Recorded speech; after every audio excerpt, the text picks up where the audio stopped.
स्वागत है आप सभी का एक और नए वीडियो में। आज के वीडियो में हम लोग क्लास 10th के बच्चों के लिए केमिस्ट्री और केमिस्ट्री के दूसरे चैप्टर जिसका नाम अम्ल, क्षारक एवं लवण है, तो इनके हम टॉप 30 यानी क्वेश्चन करने वाले हैं। बहुत ही इंपॉर्टेंट क्वेश्चन करने वाले हैं, तो आप हमारे साथ शुरू से लेकर अंत तक बने रहेंगे और सारे यानी सवालों का यानी जवाब भी आप जरूर देने की प्रयास करेंगे।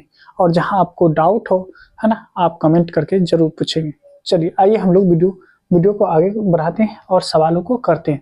कहता है एक्वा रिजिया मिश्रण में याद रखिएगा, क्या एक्वा रिजिया मिश्रण में HCl और HNO3 का अनुपात क्या होता है। तो याद रखेंगे इसका जो यानी अनुपात होता है वो होता है 3 अनुपात, है ना, 1 यानी 1 होता है। ठीक है, अगले सवाल को देखिए। कहता है बेकिंग सोडा के बारे में जब भी बात करेगा तो सोडियम बाइकार्बोनेट होता है यानी NaHCO3 होता है, जो कि ऑप्शन नंबर यानी ए में दिया गया है। किसमें दिया गया है? और इसको देखेंगे तो ये सोडियम हाइड्रोक्साइड है। क्या है? सोडियम हाइड्रोक्साइड है, सोडियम हाइड्रोक्साइड।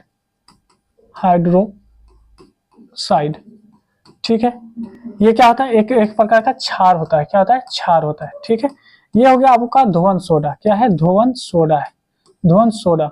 और धुवन सोडा भी क्या है? एक प्रकार का क्षार है। ये पोटेशियम हाइड्रोक्साइड, ये भी क्या आपका क्षार है, ये भी आपका एक प्रकार का क्षार है ना, परवल क्षारक होता है। कहता है उदासीन विलयन का पीएच मान होता है। तो उदासीन विलयन का पीएच मान क्या होता है? 7 होता है। उदासीन विलयन का पीएच मान 7 होता है। इसी को जल का भी यानी पीएच मान कहा जाता है, शुद्ध जल का। ठीक है, याद रखिएगा। ये 0 जो है हाइड्रोक्लोरिक एसिड का यानी जो है पीएच मान होता है। ठीक है, आइए अगले सवाल में देखेंगे संगमरमर। संगमरमर किसका होता है? तो CaCO3 को संगमरमर कहा जाता है। ठीक है, क्या कहा जाता है ना, यहाँ पे CaCO3 कहा जाता है। आइए अगले सवाल में कहता है दही में किस प्रकार का अम्ल पाया जाता है। तो दही में जो होता है लैक्टिक अम्ल पाया जाता है। सिट्रिक अम्ल जो है आंवला में पाया जाता है, आंवला में। ठीक है, आंवला में पाया जाता है। फॉर्मिक जो है चींटी के डंक या मधुमक्खी के डंक में पाया जाता है, ये भी याद रखना है। अगले सवाल में देखेंगे तो कहता है कोई विलयन नीले लिटमस को लाल कर देता है। अगर नीला से, है ना, नीला से अगर लाल कर रहा है तो वो उसका पीएच मान क्या होगा? यानी 7 से कम होगा। क्या होगा? 7 से कम होगा। याद रखेंगे क्योंकि जब आप पीएच स्केल पे देखेंगे ये 7 है और ये मैक्सिमम 14 तक जाता है और मिनिमम जो है आपका 0 पे जाता है। तो ये जो होता है ये उदासीन का होता है, ये उदासीन का होता है। और इससे आगे जब भी आप बढ़ेंगे, 7 से जैसे आगे बढ़ेंगे ये क्षार को दिखाएगा, और 7 से जैसे, है ना, घटेंगे यानी 0 की तरफ घटते घटते चले जाएंगे, ये अम्लीय प्रवृत्ति को दिखाता है यानी अम्ल को दिखाता है। याद रखेंगे ये भी। ठीक है, आइए अगले सवाल को देखते हैं। कहता है निम्नलिखित में पीएच का कौन सा मान क्षारक विलयन। तो क्षारक अभी जस्ट बताए, जो 7 से अधिक को दिखाएगा। जो 7 को दिखा रहा है वो तो उदासीन है, जो 7 को दिखाएगा वो उदासीन है। और जो 7 से छोटा है, कम है, 7 से कम है, तो फिर ये आपको एसिड यानी अम्ल दिखाएगा। क्या दिखाएगा? अम्ल दिखाएगा। अगले सवाल को देखें। कहता है कि उदासीनीकरण अभिक्रिया में अम्ल और क्षारक। देखिए जब अम्ल और क्षारक मिलेगा तो फिर लवण का निर्माण करेगा। किसका निर्माण करेगा? तो लवण का निर्माण करेगा। अगले सवाल में देखेंगे हमारे उदर, जिसको स्टोमक कहते हैं, क्या कहते हैं? स्टोमक कहते हैं। ठीक है, या इसी को हम लोग पेट भी कह सकते हैं, है ना। इसमें कौन सा यानी अम्ल जो है उत्पन्न होता है, तो इसी को कहते हैं हाइड्रोक्लोरिक अम्ल, या इसी को जठर रस के नाम से जाना जाता है। जठर रस यानी उत्पन्न होता है, या अमाशय रस भी कहा जाता है। ठीक है, आइए अगले सवाल को अगर देखें। कहता है कि मनुष्य के शरीर का जो पीएच मान है ना, किस परिसर में सही ढंग से कार्य करता है। तो जो आपको मालूम होगा कि 7.0 से, है ना, 7.8 के बीच का जो परिसर, है ना, परिसर होता है वो हमारे लिए बेहद ही, है ना, बेहतर होता है। आइए अगले सवाल को देखें। तो कहता है क्षारीय विलयन का पीएच मान होगा। जो क्षारीय विलयन का पीएच मान होगा, अभी हम जस्ट बताए थे, 7 उदासीन को दिखाता है, 7 से अधिक जाएंगे तो क्षारीय होगा, और 7 से कम में जाएंगे, 7 से कम जाएंगे तो फिर अम्ल को दिखाएगा। तो देखिए 7 से अधिक अगर आप जा रहे हैं तो क्षार को दिखाएगा। किसको दिखाएगा? क्षारीय, है ना, विलयन को दिखाएगा। आइए अगले सवाल में देखेंगे प्लास्टर ऑफ पेरिस का यानी सूत्र पूछा जा रहा है। तो आप याद रखेंगे CaSO4, है ना, इंटू हाफ, ठीक है, क्या है? हाफ H2O, ये हो जाएगा आपका क्या? प्लास्टर ऑफ पेरिस का। और ये आपका जिप्सम है। ये क्या है? जिप्सम है। ठीक है, ये जिप्सम है, याद रखेंगे। आइए अगले सवाल को देखते हैं। अगला सवाल कहता है चींटी के डंक में कौन सा अम्ल पाया जाता है। तो अभी हम बताते हैं चींटी के डंक में मिथेनोइक अम्ल या फॉर्मिक अम्ल पाया जाता है। टार्टरिक अम्ल जो है इमली में पाया जाता है। किसमें? इमली में पाया जाता है। ठीक है, सिट्रिक जो है इस आंवला में पाया जाता है, याद रखना, आंवला में। और एसिटिक जो है सिरका में। सॉरी,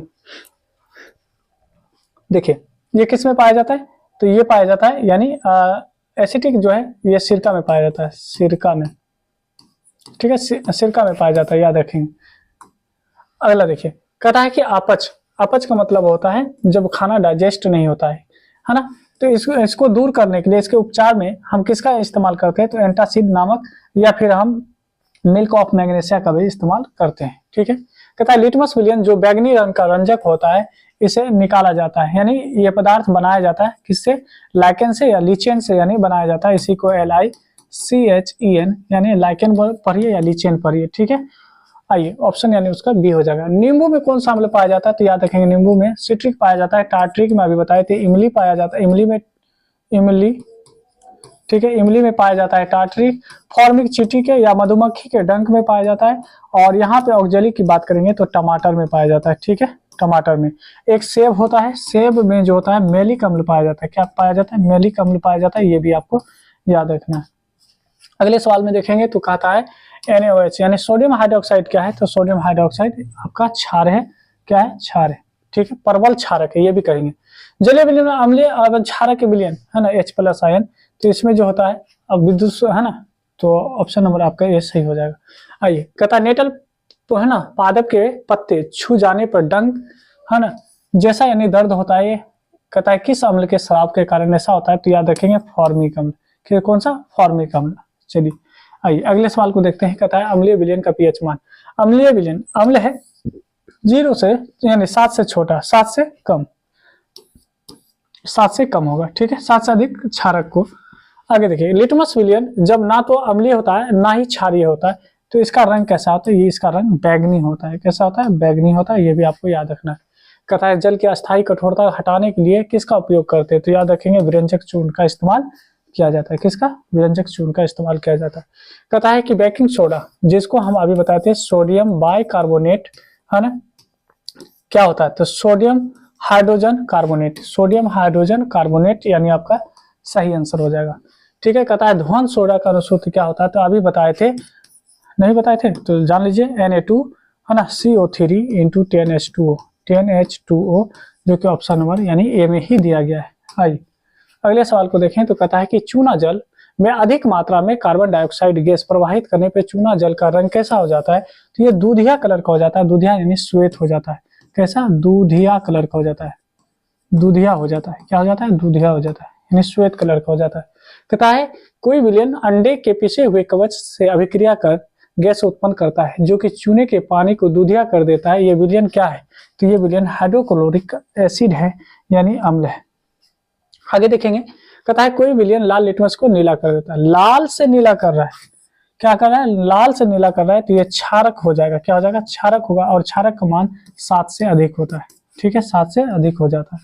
अगला सवाल देखेंगे तो कहता है निम्न में कौन से धातु ठंडे जल से अभिक्रिया करके है ना, क्या कहता है, धातु के ऑक्साइड बनाता है, तो ठंडे जल से जो अभिक्रिया करेगा वो सोडियम एवं पोटेशियम हो जाएगा, सोडियम एवं पोटेशियम हो जाएगा, ठीक है। आइए अगले सवाल को अगर देखें तो कहता है निम्नलिखित में सबसे प्रबल, तो सबसे प्रबल अगर हम यहाँ पे लवण देखें तो NaCl क्या हो जाएगा, NaCl हो जाएगा, साधारण नमक जिसको कहते हैं।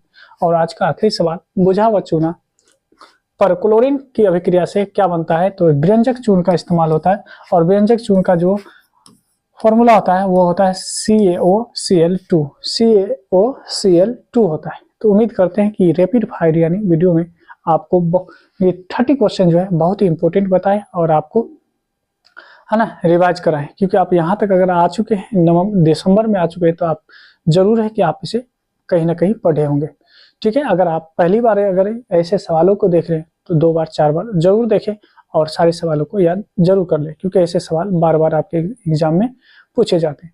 चलिए अब मिलेंगे नेक्स्ट वीडियो में, तब तक आप हमारे चैनल को सब्सक्राइब करके रखेंगे, वीडियो को लाइक भी जरूर कर देंगे, और मिलते हैं नेक्स्ट वीडियो में, तब तक अपनी पढ़ाई जारी रखें।